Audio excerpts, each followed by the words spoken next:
Dylan, we might start with a question for you once you take your seat. Give you a second. But you were talking a bit about land value prices and the comparative differences. The top question that has come through is a statement that I'll turn into a question.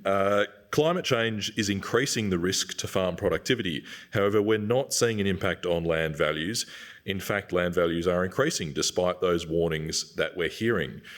How do you explain that?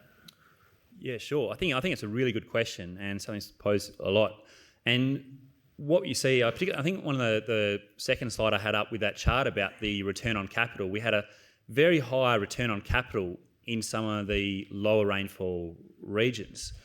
And I think the climate volatility is actually increasing the spread between, I guess, the lower and the better performing farmers.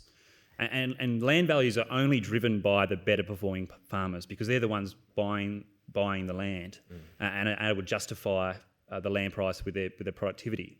So we will always have and everywhere around the world, if you go to any pub, which I managed to go to a few because it's a great place for research, farmers are complaining about land prices, and the more developed the ag economies, the more complaining there was done about how high land prices are. So it's farmers are developing. There is a increasing. Sure, there's climate is preventing us from really be able to make use of most of our technologies, but profitability is increasing, and there is also the access to capital at a lower interest rates is really driving that regardless. So, yeah. That research at the pub, that was barley research, right? Yes. Yeah, very good. Alistair, we've got a question for you. You talked about the need to try and provide information that's more tailored to decisions that are made by the agriculture sector. The question is, what stopped that from happening already? Yeah, thanks for that. I think the key to that is really about collaboration right through that value chain. I'm not saying at all that this hasn't happened, and that there are some spots where there are fantastic examples where it's been achieved really well, but I'd say 9 times out of 10 we see either a huge investment in research, which absolutely that needs to happen, but there's been a neglect of the extension, or there's been a huge investment in the extension but not the research. So it's really about making sure that we've got the complete picture in all of those projects to make sure that the services that come out of it are tailored.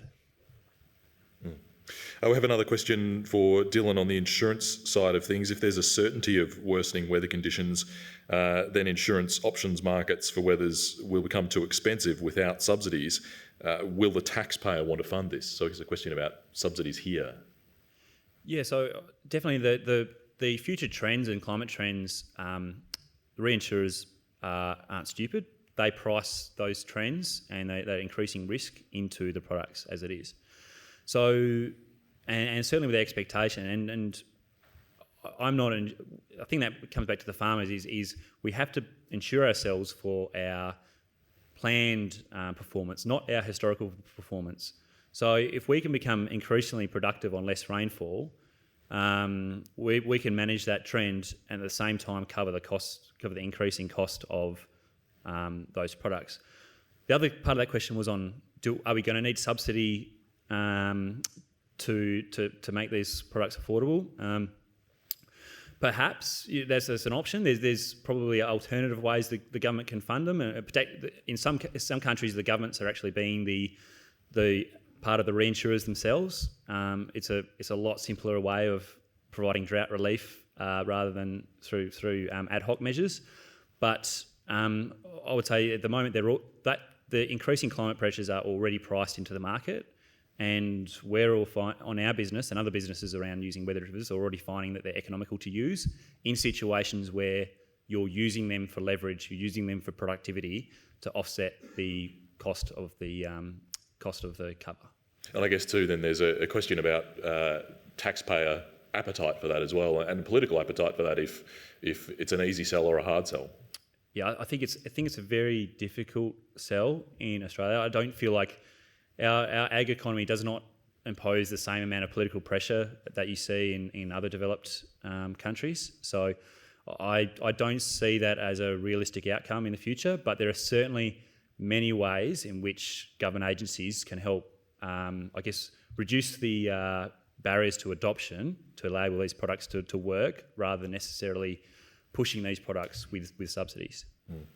Anthony, we have a question about data. You were talking about the push to try and make things open and transparent. The question is, there's obviously a huge amount of farm data being produced, but given protection of data, mistrust of its use, differing data formats, how can you effectively share and utilise it to try and make it productive? It's an easy question to answer. Yeah, I think we have to achieve it. One of the things that's missing from Australian agriculture is a not sexy thing called a data dictionary. I'll tell you what, New Zealand's got one. I'll tell you what, it's all about market access. And it's all about making sure their systems connect into Europe. Just defining those data standards, huge strategic thing. It's not a sexy project, but we don't have one in Australia. We need to change our culture around data.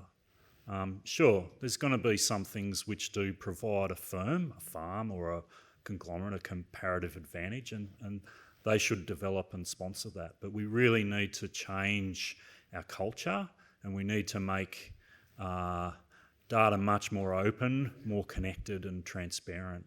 The data dictionary is a good start. The technology's there. The API technology's there. We have this wonderful resource called the National Computing Infrastructure. We have banks of them sitting under a hill over here in Acton. 20 years ago it was one room. I believe the technology's there. I think the problem's possibly the regulatory environment around data and culture, and no one really wants to take on the tough task of driving this through. What about the value of data? I mean, this data can be valuable. People may not want to give it up if they see it as valuable. Yeah, there is a knife edge. Certainly some data can be monetised. Every time you click on your phone, you get a download from Weatherzone. Well, where does that data come from? Someone's paying for it somewhere. They might be monetising it by advertising. I think we've got to think about possibly a data standard. What is free? Where would providing data open up more opportunities for many and open that sort of stuff up? If I might add to that, I think, so I completely agree with you, Anthony, but I think the key is really about the messaging of the value that can be derived from sharing it. So the types of services and value that can be opened up, I'd say far outweighs the cost of generating that data in the first place. So being able to share it with potential service providers will generate more value for you than actually just trying to charge them for that data. These sorts of things go way beyond, what we're talking about here is climate risk, but right into the guts of future market access. Can we actually trace our products back? The question at the moment of drought recovery, how quick's that going to be? We can't really tell because we don't know how our herds are structured because we're not collecting the data at that granular level at the farm and out the region. New technologies, new cultures, new practices, I think will change that. Right through to things like greenhouse gas accounting. Can we be a tier 3 accounter as opposed to a tier 1 and 2? And right across the value chain. And ladies and gentlemen, we'll have to leave it there. Thank you for all your questions and apologies we didn't get to it. Please thank our panel for their thoughts today.